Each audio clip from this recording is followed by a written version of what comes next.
Hello everyone, welcome to Hidden History, a weekly series on Urbanist. I'm Ariel, and we explore the places you won't see in the guidebooks and the history you won't learn in the textbooks. Today, we're going to learn about one of the most beautiful Beaux-Arts buildings in all of America, at least according to many architectural critics and historians.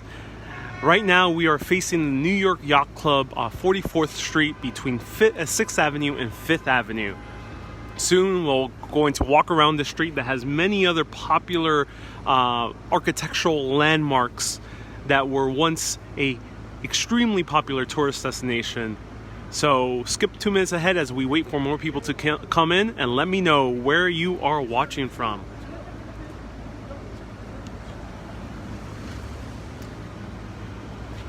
Hello Becky, hello Amar, hello everyone, welcome, nice to see you here. Welcome to Midtown Manhattan, New York City. We're going to learn about how a very popular architectural style in Paris ended up inspiring New York City. Hello Gonza, nice to see you here. Welcome everyone. Hello Rose. Hello Kay. So let me know, have you seen any Beaux-Arts architecture in your home, your nearest city, or any other major city you visited? If so, what has been your favorite building, or what have you seen? But what is Beaux-Arts architecture? Well, Beaux-Arts architecture is a mishmash of different classical styles of architecture. It was first invented in Paris, where it became all the rage as Paris was completely changing the layout of its city. But then American architects started going over to the École des Beaux-Arts in order to learn architecture, because there was very few major architectural schools here in New York City. And as they went over there, they got very heavy influence from that Beaux-Arts style and brought it right over here to New York City in the late 1800s and early 1900s. Now, you might really associate Beaux-Arts architecture with New York City, primarily, because a lot of the most famous buildings are in the Beaux-Arts style. Washington Square Park Arc, we have some Beaux-Arts elements in the Flatiron Building, Grand Central Terminal, the original Penn Station, and the list goes on. So, what is the most beautiful Beaux-Arts building outside of Paris, outside of France? Well, according to many historians and architectural critics, is right in this street, 44th Street, between 5th Avenue and 6th Avenue. But before we get to the most beautiful Beaux-Arts building in all America, let's go all the way to the end by 5th Avenue and 44th Street to learn about why this was such a popular tourist destination. Hello Vero, hello George, welcome to see you here, nice to see you here. Hello Brenda, hello Francis, hello Ilona, hello Amar, hello Patricia. Elizabeth, you're 43rd and 6th, oh amazing, small world, that's wonderful, I'm so glad you are right next door. Hello Curtis, nice to see you here from Tennessee, ooh, welcome. Can't wait to one day go to Tennessee and try the barbecue. Hello, Queens. Becky from Queens, amazing. Welcome.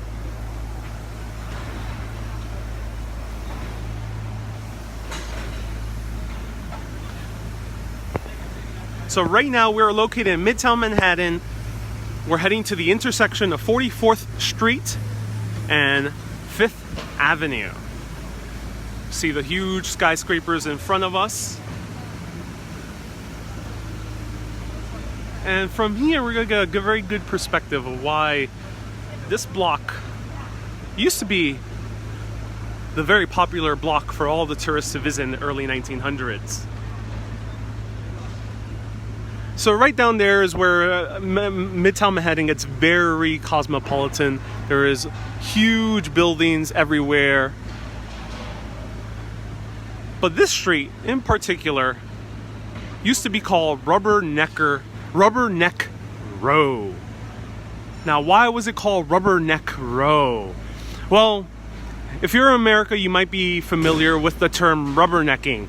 Rubbernecking means when when anyone passes by and something happens, especially in the highway, a car crash happens, everyone slows down their vehicle to kind of stare and find out what's happening. But this also applied to tourists. Tourists coming here in the early 1900s with their horse and carriages, passing sometimes in these buses of horse and carriages. And they would slow down with their horse and carriages along the street because they would be ogling at the beautiful buildings that were being built here. Not just the most beautiful Beaux-Arts building, which we're going to learn about soon, but places such as the Harvard Club and a little bit later, the Algonquin.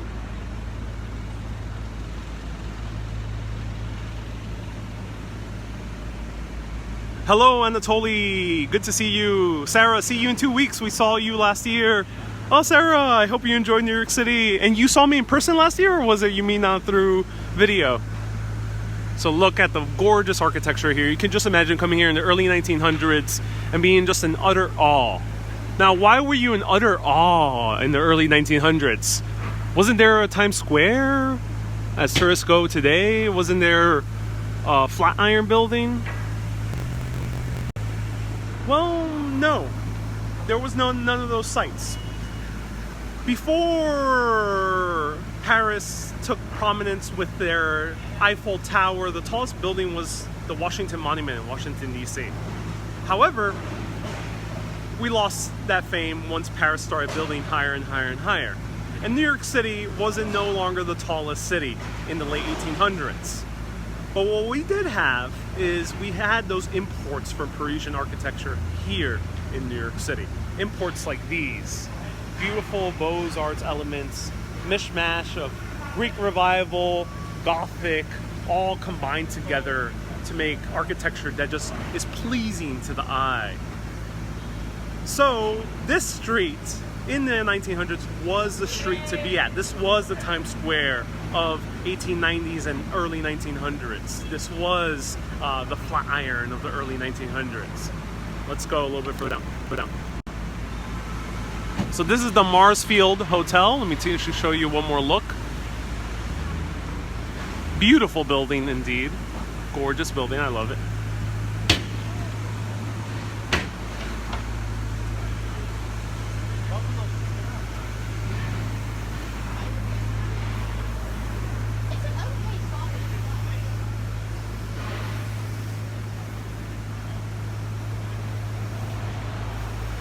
Now here we have the building for the Horological Society, which was the original society of watchmakers and repairers.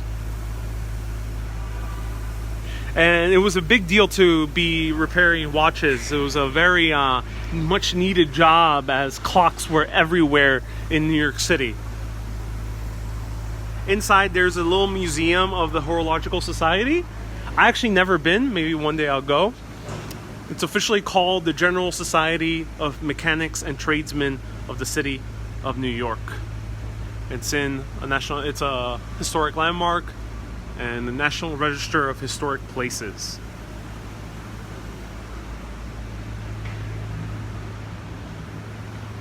It's covered under scaffolding right now.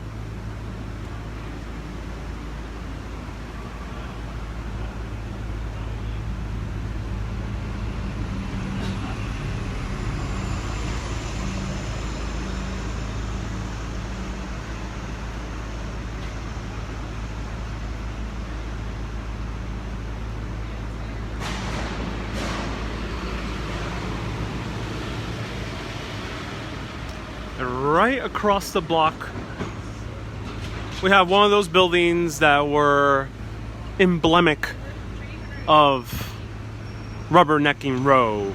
This was the Harvard Club. Harvard, it's outpost of the university located in Boston, Massachusetts. One of the most prestigious universities in the entire world. Definitely the most prestigious university in America. There's a huge bus in front of me. Let's see if we can go around it.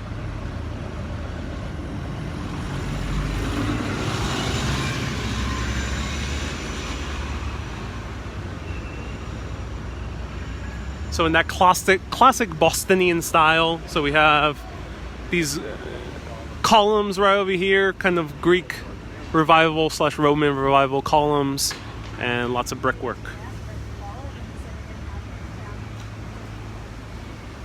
So this was designed by McKim, Mead, and White in the architectural style employed in the late 19th century in Harvard.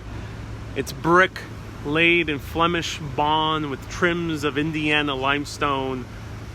The clubhouse opened in 1894 and was extended to 45th Street in 1905 and further enlarged in 1915.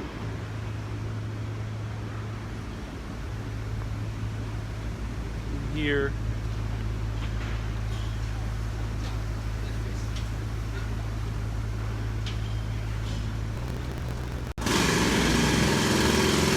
Always construction. So you probably heard of the name Sanford White if you've seen many of my broadcasts. And if you just know, if you're a fan of New York City architectural history, he's the most renowned architect in all of New York City. But why is that? Well, it's because he was the most well known for his Beaux-Arts style.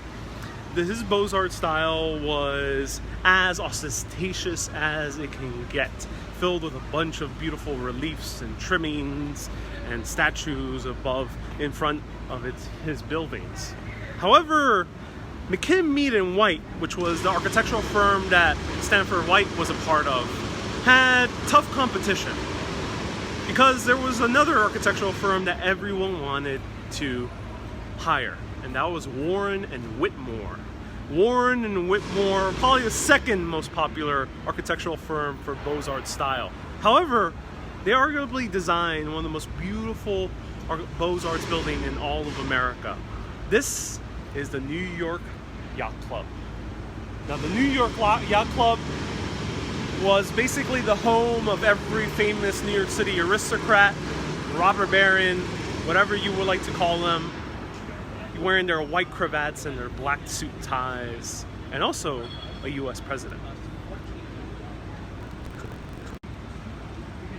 So here is the most beautiful building, Beaux-Arts building in all of America. Now the coolest thing about this building is the windows.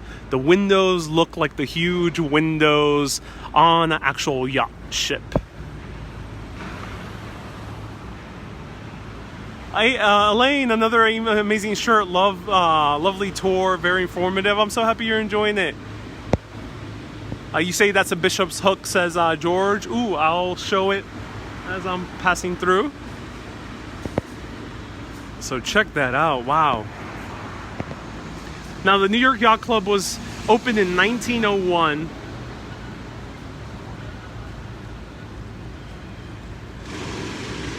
And it's a limestone facade. That's the most beautiful thing about it. It has ornamental seashells. It even has dolphins. Let's see if we can find the dolphins. They're somewhere around here.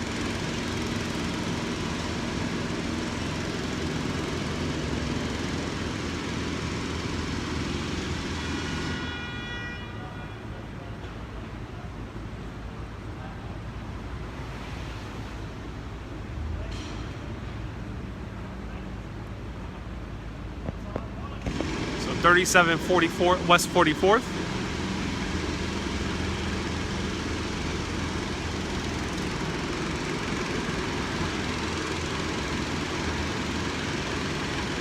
So just beautiful, beautiful windows looking like a huge yacht. And what's very interesting, you don't see too much in modern day Beaux-Arts buildings that have survived, is a rooftop with wooden beams on top. Now, if we were to zoom back to the 1800s, late 1800s, early 1900s, the buildings built by McKim, Mead, and White, and Warren and Whitmore, they would have had rooftops. And it's because in New York City summers, it gets really, really hot. Today, it's about 82 degrees Fahrenheit, and sometimes it can get even more humid and more hotter than that. So people don't want to spend time indoors, especially since air conditioning wasn't invented for another 20, 30 years. So they had rooftops, and all these major Beaux-Arts buildings, unlike the ones you see in other cities around the world, always had large, extravagant rooftops. And I just wonder how this one looks like. One day maybe I'll get an inside look, but today I'll show it from the outside. Now, members of this yacht club was huge chunks of the Astor family, including John Jacob Astor the First, Cornelius Vanderbilt, a few other Vanderbilts. Also, Jacob Mould, who was the railroad tycoon. J.P. Morgan, basically the most powerful man in the U.S. in the 19-teens and 1920s. And Franklin Delano Roosevelt, the U.S. president during the 1930s and throughout World War II.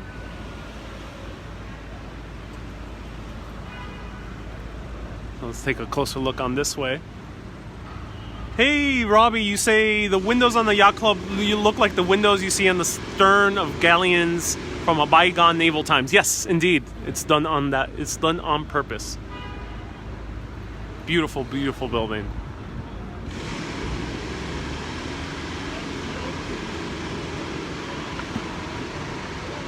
Now, a little bit further down, we have another gorgeous, gorgeous building.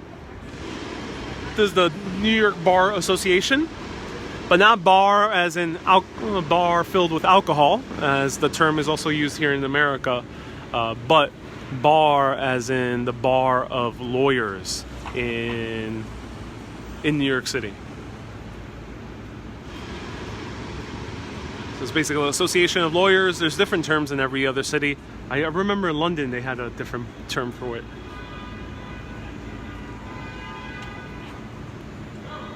This one definitely has beautiful, beautiful reliefs on it. Look at that. Love Beaux-Arts, Leonardo and Kate. Ooh, are you making reference to Titanic? I'm gonna have to add this building to my list. Yeah, this building was on the list for every tourist in the early 1900s, but then came Times Square and the Flatiron Building. Here is the Iroquois Hotel. This was the first major luxury hotel open on this block at 44th Street. And became such a hit that another hotel was going to open right next door. Now, the hotel next door was opened by a couple called the Fosters, and they wanted to originally call it the Puritan. So we will have the Iroquois and then we will have the Puritan. I don't know why they were thinking about that name, the Puritan. Maybe because they had some Puritan roots in their family and America has a whole lot of Puritan culture in it. But it's a rather dreary name for a hotel. So they decided to go and copy or be inspired by the Iroquois and call this hotel after another famous, big Native American tribe here in the New York City area, the Algonquins. The Puritan would not attract many guests. No, I do not think. Nothing against Puritans, but however, if you are a Puritan, usually they don't believe in public dancing, public displays of affection. They're very against alcohol.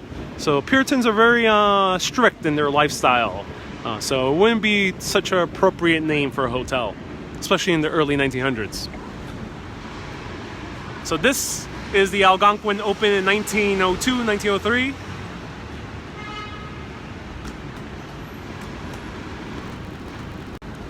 Now the Algonquin has huge fame because a lot of the most earlier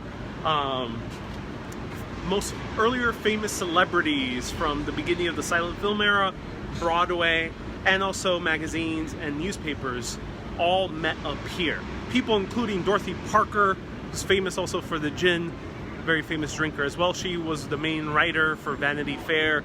The people who started the New Yorker magazine, one of the most famous magazines that's read all across the world, also started the careers of countless writers, and also the writer and composer of Showboat, the first major Broadway musical, basically the musical that kick-started the Broadway musical phenomenon, and also ended up becoming an Academy Award-winning film. They all met up here before they became famous, and they used to meet here 6 days a week, having lunch It used to be called the Algonquin Round Table. Let me show you a little bit more. Here's the Algonquin Round Table. Donald, you love Dorothy Parker, amazing. There we have the flag of New York City.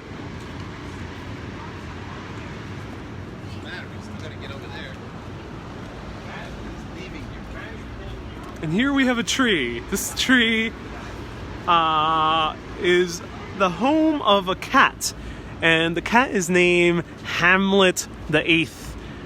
He was there's always been the tradition to have a cat in the Algonquin since the early 1920s. The first one was originally named Billy. They all have different names. This one is now called Henry VIII, Hamlet the Eighth, but he's not here, unfortunately. So I have passed through here before, and there is a cat. Usually the cat is hanging out here in the window. However, there's a tiny little door that leads probably to the offices. It's probably hanging out in the offices right now. But if you're lucky and you're passed by the Algonquin, you'll see the famous Algonquin cat. They always still have a cat lingering around in the lobby to this day.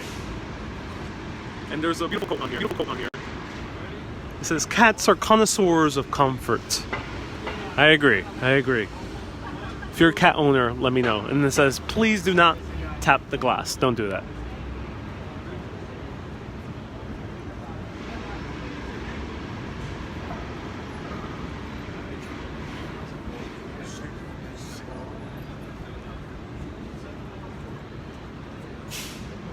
So here's a plaque. It says, "Site of the legendary Algonquin Round Table of the 1920s, where such acid-tongue wits of Dorothy Parker, Robert Benchley, and Alexander Walcott traded barbs and bon mots daily over lunch.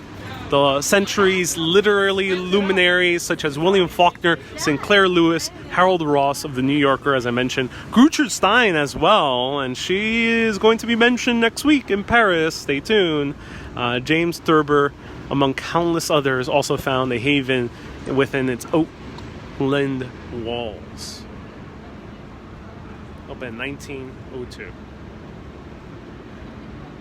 The hotel was recently repaired and has been absorbed by the autograph collection, which I think is a part of Hilton, if I'm correct. So I think the Hilton, it might be Hilton or Marriott, owns the hotel currently.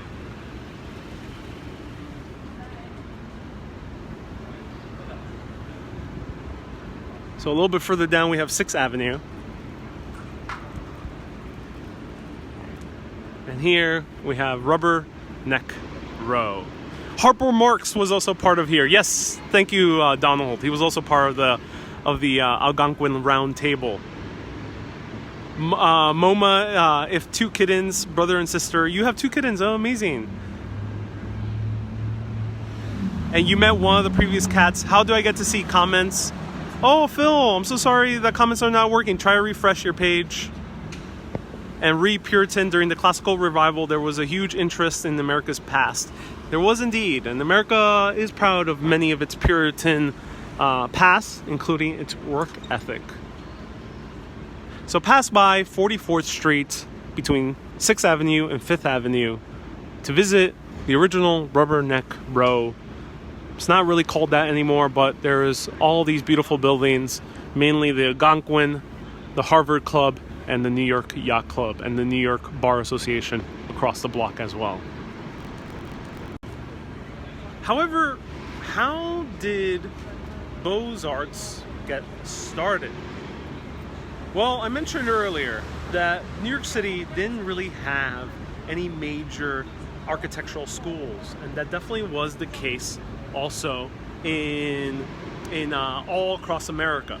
So a lot of New Yorkers and Americans had to go across the pond in order to learn architecture and also many other things, including medicine, the arts, music, painting, etc., etc., etc. So in the late 1800s, all throughout the 1920s, people were flooding Paris to learn all about its culture, its architecture, its sciences, and bring it back here to New York City. you've seen all the influences here in New York City, from our tours in Brooklyn to our tour here today of Beaux-Arts architecture to the beautiful Flatiron Building and Grand Central Terminal. But let's learn where it all got started. Stay tuned. Next week, Hidden History. We're going to the original school, the École des Beaux-Arts, right in Paris, across the Louvre. Next week, stay tuned. 1 p.m. Well, I'll tell you the time precisely, but stay tuned next week. I'm so excited.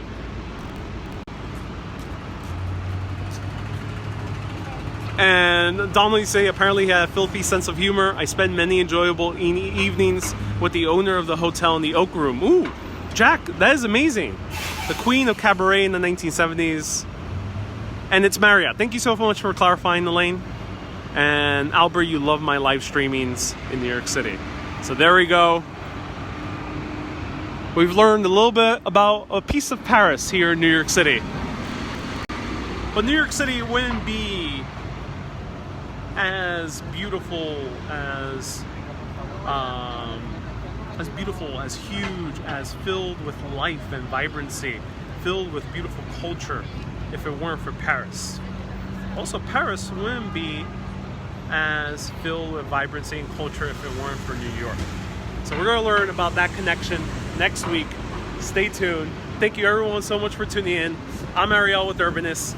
Keep being awesome and always keep on exploring. And also, if you want to support this show so you can help it grow and we can get do more live streams in more places around the world, especially to live stream, which is the most challenging part, always getting data in different countries. You can become a supporter right down there or give a one-time contribution via the PayPal link in the comments. Thank you so much for watching. Keep being awesome and always keep on exploring. Have a great day, everyone. Bye-bye. See you in Bari.